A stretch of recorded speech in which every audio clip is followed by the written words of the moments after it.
welcome to this channel. I'm working through the King James's Bible and I'm on the book of Numbers right now, working through chapters 8 to 10 today. So I'm going to get straight into it and we'll just summarise each chapter. So chapter 8. This one covers the lighting of the lamps and the Levites cleansing for their service. So we start this chapter with the Lord speaking to Moses, and he's expressing that he wants Aaron to set the lamps up accordingly. So he said, the 7 lamps shall give light in front of the lampstand. And Aaron basically sets up the lamps exactly as God has commanded. Now this lamp was set up right in this place to light up the table of the bread offerings, which usually have the showcase of bread. So I just want to show you a photo of exactly where the lamp is standing. So you can see from here the lamp stand there, and then you can see across from it the table with the bread offering that goes on there. Remember, every Sabbath that gets, they make the cakes and they go on there. Just to give another visual so it's really clear.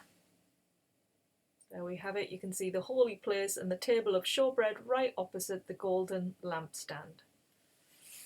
Now it describes the workmanship of the lamp. It was actually hammered out of gold and Moses made it. Its shaft and its flowers is all engraved exactly as God commanded. So it's a beautiful lampstand. It's all made. It's ready there. 7 lamps that will be kept lit always inside the tabernacle as God has commanded. The next segment in this chapter covers now the cleansing of the Levites and their dedication to the tabernacle. So we have God again speaking to Moses and saying to take the Levites and cleanse them all with holy water. They are also to shave all of their body hair and wash their clothes. This is the cleansing of their bodies. Like if they had a defiling skin condition, they had to shave all of their body hair. So they're doing the same as they're getting ready to move into this area of the tabernacle, which is where they're going to be working from now on. So now they have to have the dedication ceremony, which consists of 2 bulls, 2 young bulls, to be sacrificed, one as a sin offering and one as a burnt offering, and they have 1 grain offering as well as part of this ceremony. So then all of the Levites have to come together in front of the tabernacle. Also all of the Israelites to obviously witness this. And then all the Israelites have to lay their hands on the heads of the Levites. And then Aaron has to present the Levites to the Lord to present them forward in doing the work of the Lord around the tabernacle. Then the Levites have to put their hands on the heads of the 2 young bulls, the one for the sin offering and the one for the burnt offering, and that is to atone the Levites as they are going into this sacred place to do the work. Once this is done, the Levites then have to stand in front of Aaron and the sons, and then offer themselves to the Lord. Then the Levites are to become gods and then to carry out his work within the tabernacle. Then God announces he's taken the Levites as firstborns instead of all the children of Israelites' firstborns. And now the Levites are given to Aaron and his sons to carry out the work of the tabernacle, to keep the maintenance going and to atone for all the Israelites, so there's no plague will become of them. So they're kind of like the protectors as well, because they are not allowed in that area, the other Israelites. Only the Levites and the priesthood and Moses are allowed in the tabernacle. They would only come to the gate area of the tabernacle, not within the tabernacle itself, because that is forbidden. That is only for the Levites and that is only for the priests and Moses. Everyone else is not to enter the tabernacle. So once all of this is expressed through God, they all carry out exactly as God commanded, and the Levites began their work in the tabernacle. Now, the Levites were at the age of 25 to begin their service in the tabernacle, and at 50 they are to stop doing the physical labour and then they can just go into the minister side of things. That is what God wanted. So 25 is like the training part for 5 years. So once they reach 30, they're really into it. And then from 30 to 50 is those special years that God requires them to work really hard for him. And then at 50, they're just ministering. And again, they all do as God commanded. So that finishes chapter 8. And we now move on to Numbers chapter 9. So this is all about keeping the Passover and about the cloud and the fire that surrounds the tabernacle.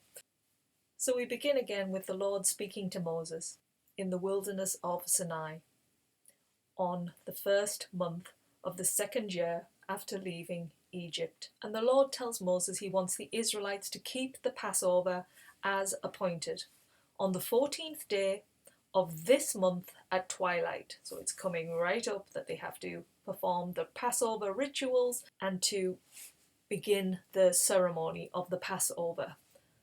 And all the Israelites again did as God commanded. Now some men came forth to Moses and said, we have touched a dead body, we have become defiled. How are we then to carry out the offerings and be part of this Passover? So Moses at this point says, hold on a minute, stay still, I'm going to speak to God and find out, because he wasn't sure on this one what would happen. And God says, for anyone who is unclean, or for anybody who's gone on a long journey away, they can carry out the Passover a month later. That would be on the 14th day of the second month. Instead of the first month, the second month.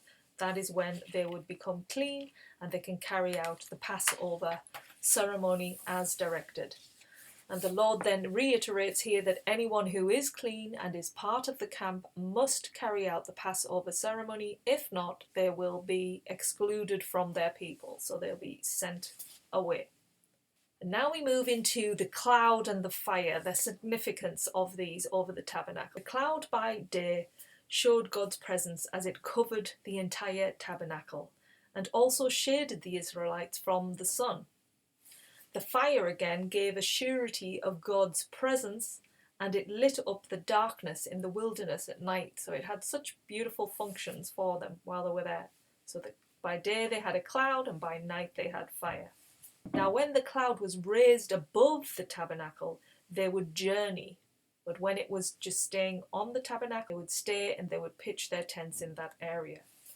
So they followed the guidance of the Lord at all times. And this cloud would move suddenly and then it would change. They never knew whether it would be in a few days they'd be going or whether it would be a few months. It was just keeping really close observation on that cloud. And that closes this chapter. Now we move into Numbers chapter 10. And this is all about the 2 silver trumpets and their departure from Sinai finally. So the Lord again speaks to Moses and he asks him to make 2 silver trumpets for yourself to call forward the congregation and also for guiding the movement of the camps. So they were going to be really useful instruments. So for moving the camps, it was to march or for battle or for assembly, bringing them together. And they would blow both horns together and that would signal the congregation to gather before the tabernacle. So when 2 horns were blown, the congregation would all come in front of the tabernacle. When only 1 horn was blown, that signified the leaders of each tribe, each camp, to come forth to the tabernacle. So those were 2 distinct signals.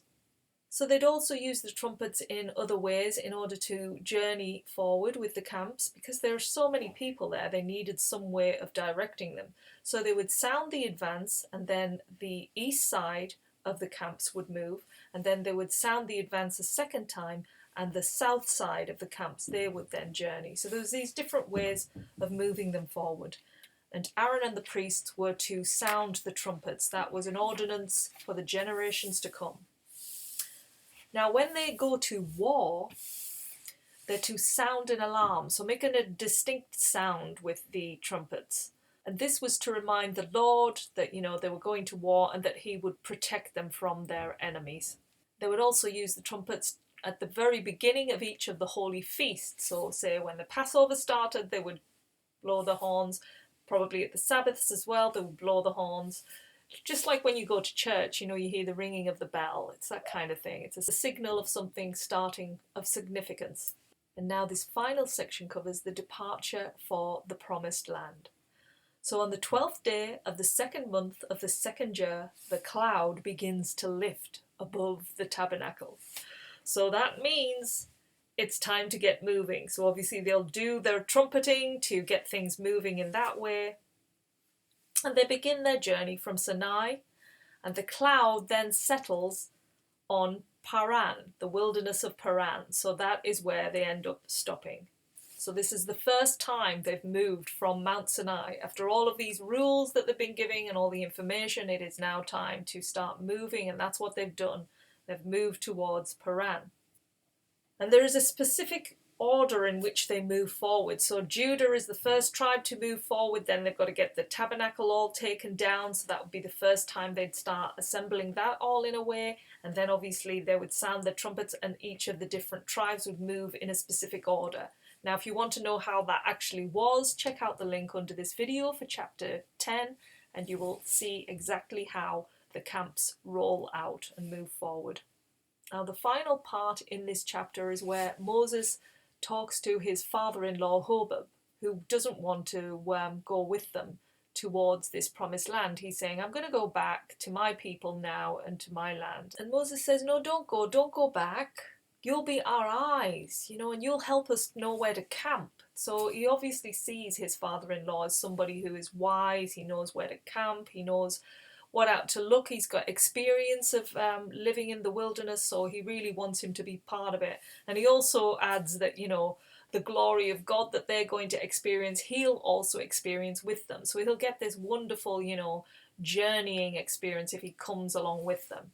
And so this is enough for Hobab to agree, and he decides to journey with Moses first. So they leave and they journey together for 3 days. But the Ark of the Covenant goes ahead of them because it's going to find the resting place where the camp is going to rest. And during this journey, the cloud is always above them. So it's like they're kind of shaded from the really hot beating sun out there in the desert by this cloud.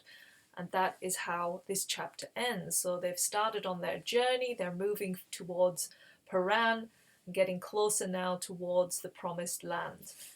So there we have it, the 3 chapters of the day covering the lamps. We've seen how the lamps are to be set up and lit right opposite the showcase of bread. Then we've had the Levites who are now cleansed and ready to do their work in the tabernacle. They know they have to keep the Passover and that it is about to begin this year, and how they'll be guided by a cloud and by fire. And they also know how the trumpets are going to be so relevant to their journeying, how they are going to work, what sounds, how to assemble themselves to leave the camp. So it's all very organized. They've got the sounding of the trumpet, what the trumpets are for, either for journeying, for war, or for a festival of. So they'll be listening out for these trumpets. They'll be looking at the signs. They're going to be really observational as they're living this life. Every day will be different. They'll be keeping an eye on that cloud. Is it moving? Is it still the same? Listening out for sounds. Is the trumpet sounding? Oh, what does that mean? There's different ceremonies obviously going to be taking place, because they could sound the trumpets to get the leaders forth, to get some maybe orders of what they're going to do that day. So they're really getting to know the functions of the camp, and they're now starting to put those functions into practice. There we have it. Let's see how this journey unfolds as we move forth with the Book of Numbers. Thanks for being here. I hope this has been useful for you, and I'll see you again soon. Thanks now. Bye.